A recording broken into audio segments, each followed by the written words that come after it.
Pilipino, wikang mapagpalaya. Kalayaan nakamit sa pagsubok ng laban. Bunga ng mithiin at pagmamahal sa bayan. Mga bayaning wika ang tanging armas na nagsagisag ng ating kultura at lakas. Ang ating bansay may sariling soberanya, di tulad noong panahon ng Hapon, Amerika at Espanya. Tayo ang may sabi, tayo ang malaya.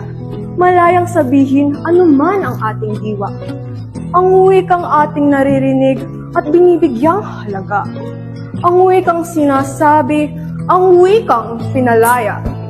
Ito'y kay daming pagsubok na dinaanan at hinding-hindi mababaon sa dulo ng kasaysayan.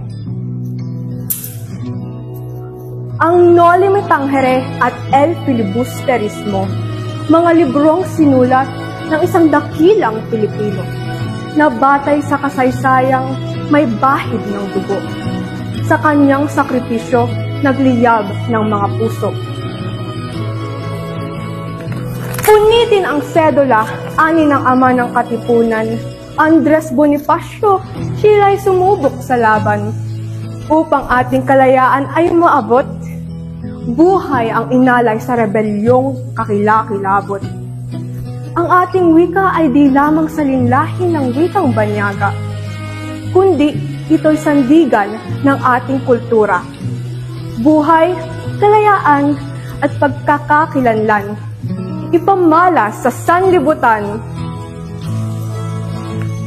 Ito ang wikang Pilipino, wikang mapagpalaya.